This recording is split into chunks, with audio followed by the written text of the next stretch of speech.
Pre-algebra, lesson 30. Adding and subtracting fractions, with unequal denominators. So we're going to go straight to the practice problems. There are a couple of mathematical concepts we're going to use here.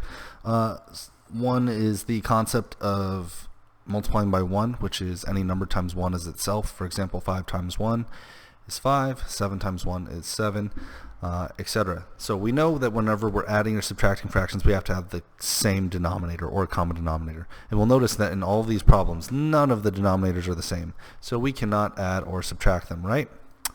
Well, almost. What we're going to do is we're going to rewrite each of these numbers to where they have a common denominator, right?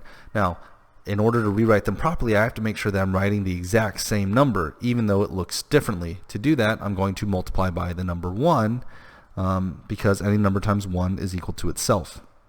Now, where things get tricky is how do I write the number 1 and still change the fraction? Well, we'll remember that if we were to write a fraction, maybe I'll go over here on this page right here.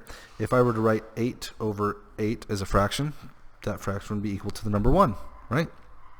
And that's what concept we're going to use here. So here I have the numbers 5 and 4 as my denominators. I need to find a common denominator. The common denominator is going to be a number that 5 and 4 can both go into, or the least common multiple. So I think about this, I'm going to count by 5s. 4 can't go into 5. I could try 10, but then 4 can't go into 10 either. 15, no. 20. 5 goes into 20 and 4 goes into 20. So that's what my common denominator is going to be. So what I need to do is I need to rewrite each of these numbers with a denominator of 20. The question is, how can I multiply 5 to get 20 when I have to multiply by the number 1? I'm going to write the number 1 as a fraction, and the number I'm going to use in the fraction is going to be whatever 5 multiplies by to become 20. So 5 times 4 equals 20. So I write my fraction as 4 over 4, because 4/5 times 1 will still be 4/5. But when I do it this way, the number, although it's the same number, will now look different, because 4 times 4 is 16. So 5 times 4 is 20, so now 4/5 becomes 16 over 20. This is not a different number, it is in fact the same number. Then we do the same thing over here with 3/4. I ask myself, 4 times what will equal 20? 5, and that's the number I'm going to use to write the number 1. I write the number 1 using 5s. 3 times 5 is 15, 4 times 5, 20, it all checks out. Now I can perform the operation of subtraction. 16 minus 15 is 1. And when I'm adding and subtracting fractions, the denominator does not change. So 1/20th is my final answer. Let's try this again, and we'll show you how it works with addition. Let's see if I can break these steps up using colors. So the first step will be to multiply by 1. I know that 1 is going to be written as a fraction. The only problem is I don't know what that fraction is going to be. So to do that, I have to find the common denominator between 4 and 9. Oftentimes, the common denominator can be found by multiplying these numbers by each other. That's not always the case, though. But in this case, it is, because 4 times 9 is 36, and that's going to be the common denominator. So how can I turn 4 into 36? How can I turn 9 into 36? Well, 4 times 9 will equal 36, so I'm going to write this one as 9 over 9. That's how I'm going to write the number 1. 1 times 9 is 9. 4 times 9, 36. Here, 9 times 4 will equal 36, so 5 times 4 is 20. 9 times 4, 36. I bring down the plus sign, and now all I have to do is 9 plus 20. So 9 plus 20 equals 29 over 36. And lastly, I check and see if this can be reduced. Nope, it cannot, because 29 is a prime number, so 29 over 36 is my final answer.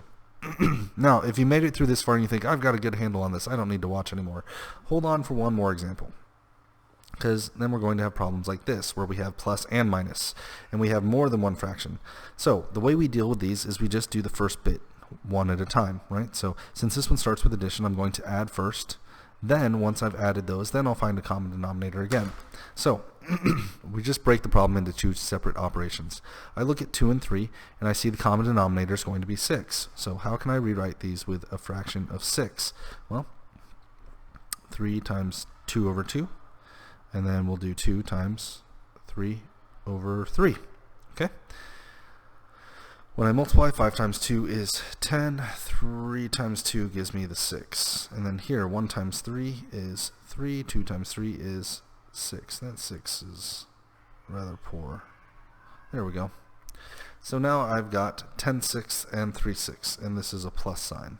So 10 sixths plus 3 sixths equals 13 sixths. Now, some of you may be thinking, I need to convert this. Not just yet, because I still have to subtract 1/4.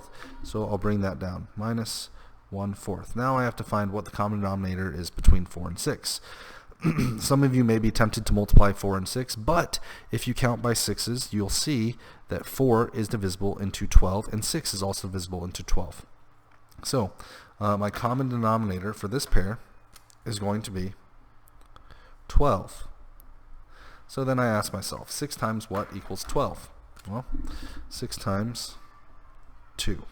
4 times what equals 12? 4 times 3. So 13 times 2 is 26. 6 times 2 is 12. Checks out. 1 times 3 is 3. 4 times 3 is 12. Checks out. So now I have 26 minus 3 twelfths.